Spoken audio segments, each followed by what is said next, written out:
Todos nós amamos uma boa história. Uma boa história nos inspira e nos emociona. Uma boa história nos transporta para outra realidade e nos permite experimentar algo além de nossas próprias vidas. Todos nós conhecemos uma boa história quando vemos uma. O que nem todo mundo sabe, porém, é o storytelling. Storytelling nada mais é de que como você resolve contar uma história e por que ela é contada dessa maneira. Para muitas pessoas isso nem é tão importante ou relevante assim. E tudo bem, mas entender como funciona o storytelling adiciona uma dimensão inteiramente nova à história, tornando tudo tão mais incrível e mágico. E se tem um filme que faz isso de forma quase praticamente perfeita, é o terceiro filme da franquia do bruxo mais famoso de todos os tempos, Harry Potter e o Prisioneiro de Azkaban.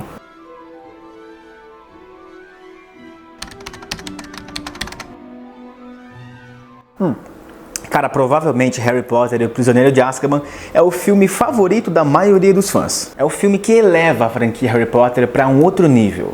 Mas por quê? Por que quase todo mundo concorda que esse é o melhor filme da franquia, ou pelo menos é o favorito da maioria dos fãs? Cara, a resposta está em um sujeito: Alfonso Cuarón. Deixa eu explicar. Os primeiros dois filmes da franquia foram dirigidos por um cara chamado Chris Columbus. Conhecido por fazer filmes mais leves e aventuras divertidas, tais como Esqueceram de Mim e Uma Babá Quase Perfeita, Chris foi a escolha perfeita para iniciar a saga Harry Potter. Tanto a Pedra Filosofal quanto Câmara Secreta capturam toda a atmosfera mágica e têm um charme necessário para dar o pontapé da franquia. Mas Prisioneiro de Azkaban era diferente, era mais sombrio. Os livros estavam ficando cada vez maiores e a história mais convoluta e envolvente. Mas o motivo que me fez apaixonar por esse filme não é necessariamente a história dele, mas sim o storytelling, ou seja, como essa história é contada. Eu não sei se muitos de vocês sabem, mas Chris Columbus tinha assinado um contrato com a Warner para dirigir todos os então 7 filmes, já que ainda não existiam planos para um 8º, que estavam programados pelo estúdio. Só que aí o Chris Columbus decidiu passar mais tempo com a sua família, então ele rescindiu esse contrato e ficou apenas no posto de produtor do terceiro filme. Dito isso, cara, a Warner decidiu contratar ninguém mais, ninguém menos que o mexicano Alfonso Cuarón. Talvez essa tenha sido a melhor escolha que a Warner tenha feito. Mas confesso que foi uma escolha totalmente inusitada. Mas esse é um dos motivos que eu amo a Warner. Deixa eu só fazer um parênteses aqui. A Warner sempre foi um estúdio que acredita muito nos seus diretores e no potencial criativo deles, dando total liberdade para eles conduzirem o trabalho da melhor forma que eles acham. Pega, por exemplo, o Peter Jackson. Ele tinha uma breve carreira como diretor de filmes trash, filmes para TV e documentários. De repente, o cara é chamado para dirigir, produzir e escrever simplesmente a adaptação de O Senhor dos Anéis, até então chamada de inadaptável por toda Hollywood. Outro exemplo bem famoso é o caso dos então irmãos Wachowski, que tiveram praticamente liberdade total para fazerem o que quiserem com Matrix. Um filme que Hollywood também não colocava nenhuma ficha por achar difícil demais para o grande público. Tá. Mas por que eu tô falando isso tudo? Porque Alfonso Cuarón também tinha um histórico parecido com esses dois casos. Ele nunca tinha lido os livros ou visto os 2 filmes anteriores de Harry Potter.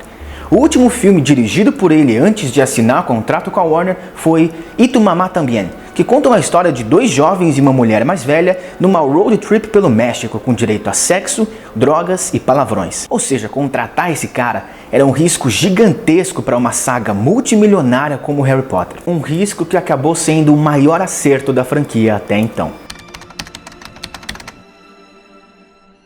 Olha só, cinema é uma linguagem que brinca com vários elementos. Figurino, roteiro, direção de arte, fotografia, direção de som, mixagem de som, enfim. Mas existem 2 elementos que são exclusivos do cinema, que você não encontra em nenhuma outra arte. Um é a montagem, o outro é o movimento de câmera. Uma das primeiras coisas quando você começa a estudar cinema ou tá numa escola de cinema é que motion é igual a emotion. Tá, e o que isso quer dizer? Que por trás de cada movimento existe uma emoção. Não é à toa que a etimologia da palavra emoção vem de mover, de movimentar. Bom, e em Prisioneiro de Azkaban a câmera se movimenta o tempo todo. E isso é maravilhoso. E aqui agora eu vou analisar algumas cenas junto com vocês para vocês entenderem como que uma história é contada simplesmente a partir de movimentos de câmera sem usar uma palavra sequer. Logo na primeira cena do filme, a câmera entra pela janela na casa de Harry. Tá, normalmente as pessoas não entram pelas janelas, e sim pelas portas, certo? Então a câmera fazendo esse movimento já significa que estamos prestes a ver algo secreto ou proibido. E claramente é o que está acontecendo, já que Harry está praticando magia no seu quarto sem a permissão dos seus tios. Tá, tudo bem, essa já é uma incoerência dentro dos filmes de Harry Potter, já que bruxos menores de idade não poderiam usar magia fora da escola, fora de Hogwarts. Mas como a saga Harry Potter nos filmes tem várias incoerências, então essa aqui a gente vai deixar passar, certo? Enfim, continuando. Harry então se esconde do tio Walter e a câmera fica parada, estática. Assim que ele sai, a câmera volta a se mexer lentamente. E quando Harry finalmente lança seu feitiço, a câmera volta a toda velocidade até o ponto onde começamos. E o título do filme aparece na tela. Esse simples prólogo já apresenta pra gente qual é a relação de movimento de câmera com a magia. Magia é igual a movimento. Quando a câmera para o movimento também. O movimento vai ser a representação visual da magia. Vocês percebem o quão demais é isso? E isso é bastante lógico até. Porque se pensarmos em como a mágica é representada ao longo da história do cinema, objetos que se movem sozinhos por algum tipo de magia sempre foram recorrentes. Em 1 minuto de filme, já entendemos que emoção é movimento e a magia também. Você quer outro exemplo disso logo no comecinho do filme? Quando a tia Guida chega e janta com os Dursley, todos os planos são estáticos, representando um mundo trouxa sem magia.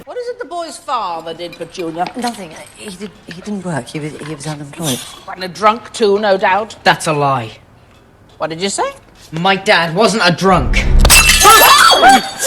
Nessa cena, Harry teve uma resposta emocional. Tudo estava estável até que a Guida fala mal do pai do Harry. E por consequência, a sua emoção, a magia, faz explodir o copo. E de novo temos o movimento, relacionando os dois conceitos, emoção e magia. Momentos depois, Harry vai embora cheio de vários sentimentos. E por consequência, um movimento de câmera o acompanha. Tá bom, esse plano não é particularmente importante, mas a fotografia tá linda. Depois tem esse plano, frio e estático, simbolizando como Harry se sente no mundo, sozinho e isolado. Não é o roteiro ou o personagem que nos conta, é o movimento, ou a falta dele, da câmera. Tá, mais pra frente no filme temos uma cena onde representa perfeitamente toda a inteligência cinematográfica do Cuarón. A princípio parece que é só uma cena a fim de mover o filme pra frente, mas será que é só isso mesmo? Esse talvez seja o plano mais longo do filme, com 1 minuto e 49 segundos de duração. É o momento que definitivamente muda o tom do filme. Até então, cenas como, por exemplo, Harry fazendo da tia Guida um balão ou toda a viagem do Noitebus andante eram divertidas e leves. Até as cores estavam levemente saturadas. Aqui, nesse plano, é diferente. As cores já estão mais suaves e neutras. Essa cena começa nos mostrando uma mesa. É rústica. A madeira é velha de tanto calor e poeira. As paredes estão velhas e sujas. Vários tipos de pessoas preenchem o ambiente e uma pessoa passa pelo lugar carregando uma pilha imensa de pratos. O próprio lugar tem personalidade. Nós sabemos que tipo de lugar é o Caldeirão Furado só de olhar um único quadro do filme. Então entram Fred e George. Eles atravessam a câmera enquanto ela se movimenta para segui-los. A Hermione silenciosamente espelha esses movimentos, só que na direção oposta, deixando nossos olhos se manterem de volta à direita, onde encontramos Molly Weasley cumprimentando Harry. Enquanto ela sai de quadro, Arthur assume a conversa, onde convenientemente o assunto em questão que será tratado assume o formato de um pôster de procurado num pilar à direita. Os dois então se afastam da área cheia de pessoas, parando em um corredor escuro enquanto a câmera os segue, atravessando o pilar já mencionado. Os atores ficam posicionados de tal forma que Harry fica contra a parede. De um lado, Sirius Black. De outro, Arthur Weasley dando um aviso ameaçador. Harry, como sempre, se encontra preso no meio de algo muito maior do que ele. Arthur continua a movimentar a câmera de forma a chegar cada vez mais perto de nós, o público, forçando Harry a se movimentar bem em frente ao pôster de Sirius. Durante toda a conversa, Arthur puxa Harry para cada vez mais longe das pessoas, separando Harry de seus amigos, enfatizando o tema que envolve todo o personagem do Harry, que é se afastar dos outros para não machucar mais ninguém, coisa que constantemente acontece nos filmes. E pela primeira vez em todo esse plano sequência, a câmera nessa cena não deseja ser mais invisível. Ela tem um propósito. Se mover nessa velocidade e com essa transição dramática traduz perfeitamente o tema desse filme, removendo o Arthur da cena, deixando-o nas sombras e focando unicamente no Harry. Você pode ver essa cena completamente muda, sem som ou diálogos, e ainda assim entender perfeitamente o que está acontecendo através de movimentos de câmera. E isso, meus amigos, é um sinal claro de um diretor talentoso e com personalidade. Você tá achando que eu tô exagerando? Então vamos comparar com outra cena que acontece no início de um dos filmes da franquia, mais especificamente a Pedra Filosofal. Depois de comprar todo o material escolar no Beco Diagonal, Hagrid leva Harry para jantar. É uma cena crucial para a história não apenas desse filme, mas de toda a franquia, uma vez que Harry quer saber os detalhes de quem é esse Voldemort e por que todo mundo tinha medo dele. É a cena onde ele aprende a verdade sobre a morte dos pais e porque todos acreditam que ele é uma espécie de escolhido. Mas isso tudo é texto, certo? É o que estava escrito nos livros e, por consequência, no roteiro. Como diretor, como Chris Columbus resolveu adaptar isso para as telas de uma maneira que enriqueça o material original, que vá além de palavras num papel? Bom, essa aqui é uma cena padrão. Alguns ângulos largos para definir o espaço e a ambientação. Câmera por cima do ombro para cada personagem em cena e um close-up individual a fim de criar tensão dramática. Não tem nada de essencialmente errado aqui, mas com esse fundo marrom meio sem graça e genérico e com nenhuma variação na hora de posicionar e movimentar a câmera, faz com que essa cena seja bem esquecível, digamos assim. Você se lembra dessa cena por ela fazer parte da trama, claro, mas não por ela ser visualmente distinta ou interessante. Entendeu a diferença?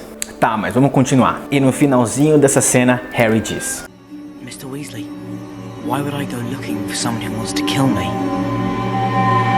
E o plano seguinte é... o rato. Essa transição é genial. Ela passa despercebida pela maioria das pessoas, inclusive eu quando assisti o filme pelas primeiras vezes. Ela mostra quem de verdade quer matar o Harry. Não é o Sirius, e sim o Peter Pettigrew, cara. Sério, esse cara é genial. Casa comigo, Afonso. Tá. Bem mais pra frente no filme tem outra cena completamente incrível na aula de defesa contra as artes das trevas. E começa com esse movimento de câmera.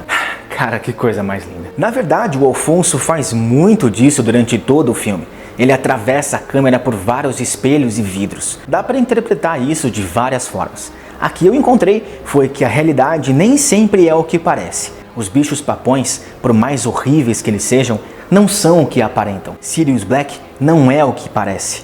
Lupin não é o que parece. E o rato de Rony definitivamente não é o que parece. E durante essa aula tem uma coisa bastante interessante também. Repara que sempre que há uma cena que envolve o sentimento de medo, a câmera faz o movimento de in e out, como se fosse um coração batendo. E essa cena termina do mesmo jeito que começou. Bravo, Alfonso.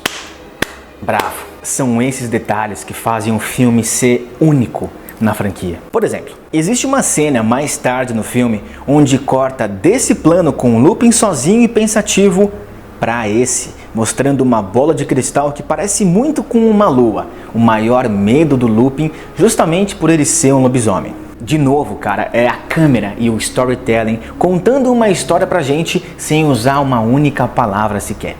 E talvez a cena que mais te convença disso tudo é justamente aquela que acontece no meio pro final do filme, quando Hermione usa o vira-tempo. Enquanto Hermione usa o vira-tempo, a câmera começa a virar. Vira-tempo, virar... você entendeu? Há um lapso de tempo. A câmera se aproxima deles e começa a girar em torno deles, onde é possível ver de fundo um grande relógio. Ambos saem correndo e a câmera se desvia e atravessa o relógio. Pera, deixa eu ver se eu entendi. Eles viajaram no tempo e a câmera atravessa um relógio? Você tá querendo me dizer que com um simples movimento de câmera, o diretor acaba de nos contar o que aconteceu? Sem usar uma palavra, sem sequer usar qualquer artifício, apenas um movimento de câmera? Só esse movimento por si já é espetacular e significativo. Mas felizmente não acaba aqui, porque mais tarde, quando Harry e Hermione voltam para a enfermaria depois de terem feito tudo, ou seja, encerrando o círculo, temos o exato mesmo movimento, só que ao contrário. Ou seja, eles voltaram no tempo e por consequência a câmera faz o movimento reverso. Cacete, cara, você vai me falar que isso não é incrível? É incrível como o Alfonso trabalha de forma minuciosa.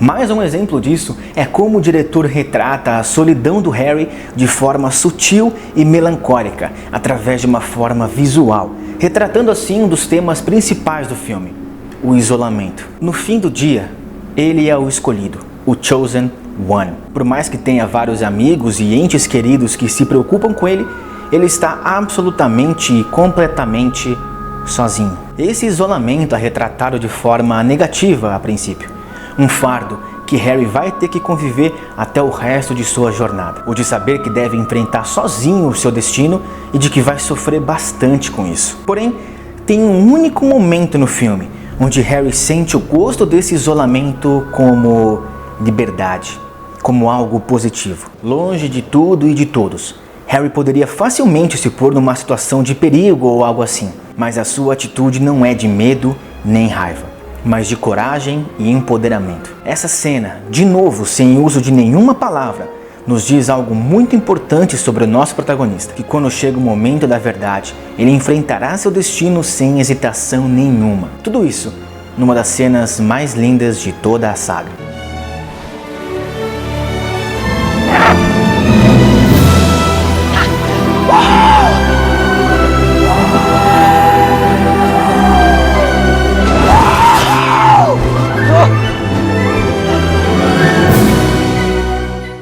Essa cena é o exato oposto dessa aqui.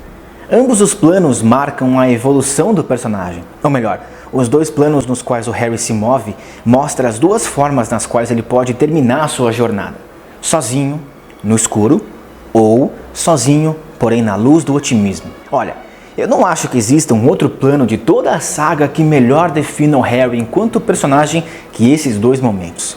E quando chegamos no final do filme, o diretor nos mostra como Harry se transformou daquele garoto cheio de raiva, solitário e que sente falta de seus pais, para o Harry corajoso que enfrenta seu destino com firmeza. Cara, eu poderia aqui ficar falando horas sobre como esse filme é sensacional e único dentre todos os filmes da saga. Eu poderia falar sobre todos os outros jeitos pelos quais o Alfonso Cuarón elevou a franquia para um outro patamar. Enfim, se depois de tudo isso você não está convencido que Alfonso Cuarón é quase um deus do cinema e esse filme é visualmente incrível, eu não sei mais o que fazer. Numa era onde diversos filmes blockbusters são totalmente genéricos, comandados por diretores contratados por estúdios sem uma visão criativa única, Harry Potter e o Prisioneiro de Azkaban é uma dádiva. E como fã alucinado da saga que eu sou, a última pergunta que fica é: e se os próximos 5 filmes da franquia fossem dirigidos por essa mente brilhante, chamada Alfonso Cuarón? E o filme não poderia acabar de outra forma, senão com movimento, emoção, magia e esperança capturada em um único quadro.